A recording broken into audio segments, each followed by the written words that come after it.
Alright, this is a review video, basically comparing a Fenix 3 HR from Garmin to a Galaxy watch from Samsung. And the purpose of this video is I used to have a Gear S2 from Samsung, and it was my watch for many years, but I do a lot of running, and I needed a serious watch that was capable of tracking all of my workouts. And that's where when I bought the Fenix 3 HR. And it's also similar to the Fenix 5 now. They both work the same. The Fenix 5 is just a sleeker, upgraded version of the Fenix 3 HR. And this has been working great for me for the last couple of years. And there's still nothing wrong with it. I get over a week's worth of battery life out of it. And the only reason I thought I'd give the Galaxy watch a shot was because I do miss being able to answer phone calls on my watch, respond to messages, and some of them other more advanced watch features. So with the Fenix 3 HR, if you have one, you know that you can see all your notifications on the watch. You can read texts, you can see who's calling, all of that stuff. You just can't interact with them at all. You cannot respond to text. You can answer a call, but not on the watch. It will just answer it on your phone, which doesn't do you any good if the phone's in your pocket or in the other room or whatever. So it is somewhat useful as a smartwatch. It's a great fitness watch. I mean, the bar has been set. It's also a great sleep tracking device, the Garmin watch. So the main thing I want this to do, I don't expect it to do everything as well as the Garmin watch, but can it track runs correctly with GPS? And my Gear S2 that I used to have, it was pretty horrible. It was about almost a quarter mile off on a 3-mile run, which is completely unacceptable, versus the Garmin, which was dead on every time. So today I'm going to try it out. I'm going to go for a run with both watches on a track with a known distance first, and then we'll expand the course a little bit and we'll compare them and see if this Galaxy watch will remain on my wrist and be able to retire the Garmin for now or not. All right, I'm out here at the track, so it's important to get both watches started off and get a good GPS signal. So I'm going to let the Garmin get its GPS signal. Then we'll go into the Samsung running app here. All right, so if we look at the Garmin watch, we've got our GPS lock. If we look at Galaxy watch, it's got its GPS lock. Should also note that I have the Bluetooth turned off, and although this is the LTE model, I do not have service on it, and I have it turned off as well. So the only thing it should really be able to use right now is a GPS lock. I'll go ahead and start both watches at the same time here on the track, run one lap, and we'll see where we're at after a quarter mile. So here at the end of the first lap, according to the Galaxy watch, 0.25 miles, 2:30. And according to this one, 0.27 miles, 2 minutes and 22 seconds. So I'm directly in the first lane, right back on the starting line. So technically, the Galaxy watch was more accurate. So we're gonna do it again. So this time I ran 2 laps. I'm right back here on the start line, inside lane. It says 0.51 miles on the Galaxy watch. And on this one, it says 0.53 miles. So according to the Garmin watch, it's giving me credit for going farther than I actually have. And that's assuming this track's correct, but we'll go ahead and assume the track's correct. So actually, the one that's more accurate right now has been this watch on the first 2 runs. It was dead on the first one, 0.51 on the second one, and this one was ahead both times from what the track says. So we're gonna go on a little bit longer of a run now. Unfortunately, it won't be able to know the exact amount of distance. I'm just gonna see how far off they are when I'm done with my run completely. All right, just completed 2 miles. It says 1937 for 2 miles and on the Galaxy Watch. Here we are, 1940 on this watch to 2.08 miles. So there's a couple seconds before I could get them both started, but I didn't start moving until they both started, so that explains the variation in time. But this is 2.08 miles. That's almost 1/10 of a mile more than the Galaxy Watch. So either I'm getting a lot more credit from the Garmin, you can imagine how that would add up over a long run, or this one's not giving me enough. Now, according to the track, the Galaxy Watch is more accurate, but I'm going to get a third opinion. I'm going to use my phone this time and get 3 opinions on the track. And I'll go ahead and do probably a mile on the track. We'll see where we're at. All right, so I'm finished.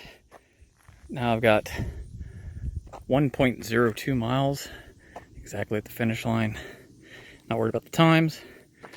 The 3HR, 1.06.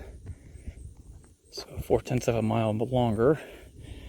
And then the phone was the same as the watch at 1.02. All right, so question is then what's the verdict? Well, as you saw, my Galaxy Watch actually seemed to be a little bit more accurate. But I'm not going to really say that with scientific certainty, and it could just be my Garmin watch that is a little off in calibration because it is getting pretty old now. So I would say that generally the Garmin is going to be better. I mean, that's what their whole business is about, is accurate GPS watches. But I guess my point is the Galaxy Watch has come a long way since the Gear S2 that I had. That was way off. I mean, we're talking, like I said, almost 1/4 of a mile off. So the question that I want to seek to answer is this good enough for me to use as a fitness watch to keep track of my runs? Well, it looks like the answer is yes. It matched what the phone said, and it matched what the actual course said better as well. And this was a little closer the second go around, but still, as you can see, the longer the run, the farther it got away from each other, which, you know, over the course of a long run could make quite a difference in what your stats are, what your times are, if you're correct or not. If you're trying to train for a marathon, you know, if it's not adding up correctly, then you may not be doing as well as you think you are, or vice versa. So just some things to consider. Like I said, definitely the benefits of the Garmin watch are much, much, much better battery life. They claim 4 days, you know, with this watch now, but I got it yesterday and had it charged up and started using it in the evening, yesterday evening, and very light usage. I mean, just setting it up uses a little bit of battery, but I do have the always on display on, but we're already down to 57%. That is with the running just now, so it was using a lot of GPS, but we're down to 57%. This watch, on the other hand, today is a Sunday. It's down to 35% battery, but it has not been charged since last Sunday, and it's had multiple runs, including 2 days ago when I ran 3 miles with a GPS lock. So you will have a ton more battery life with the Garmin, and there's a couple reasons for that, mainly because it has a bigger battery and because of the type of display it uses. It uses like this paper type display that does have a backlight, but it's always on all the time, and it uses very, very tiny amounts of battery. And as you can see, it uses like the light in the room that you're in to kind of reflect light up the display, versus this watch, which uses a traditional AMOLED display, so it's always lit up. Now, it is good because where it's black, it is not using power, so if you use a watch face like the one I have here, it will definitely save you quite a bit of power, but that is something to keep in mind. And there's a lot more going on processing wise inside of the Galaxy Watch. After all, it does have the ability to have a full color display with your notifications, your audio, you know, etc. So there's a reason why it uses the battery a lot quicker. So it is a trade-off. You know, if you just need a watch to keep track of your fitness activities and it displays your notifications, the Garmin watch is the one I recommend. It's a more expensive watch for a reason, It's tougher. It has a sapphire display. You don't have to worry about having screen protectors or anything like that. It's a rugged, very rugged watch. It does very well in standalone tracking, GPS tracking modes for a long time. So if you were an outdoor explorer or something like that, I mean, hands down, Garmin is the way to go. But if you're looking for a compromise that lets you truly interact with your phone, make calls, something that could truly be standalone, if you got the LTE side of the watch activated, you can just leave without your phone and have a communications tool, rudimentary, but a true communications tool with you at all times. So I think I'm going to go ahead and give this a shot. I'm going to wear this watch for a while. It's proven that it can be an accurate fitness watch. I will say that the sleep tracking on it is not very good. I can show you side by side here of the two devices sleep tracking. I do wear the Garmin at night, every night, and it does do a very good job of keeping track of deep sleep and total hours, etc. I wore this last night, the Galaxy Watch, and it was horrible. It was so inaccurate. It says I got like only a couple minutes of deep sleep, and it said I was awake for some crazy amount of time that I wasn't. So just something to keep in mind. You know, the Garmin is a much more refined piece of equipment.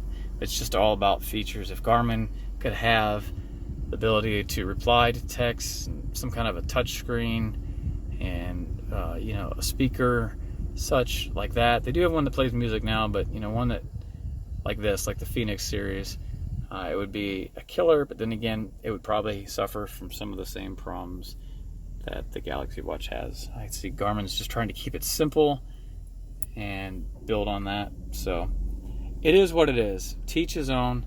Maybe this helps you make your decision like it did for me. Just a quick test for what I do. It's by far not a true full comparison of the two watches.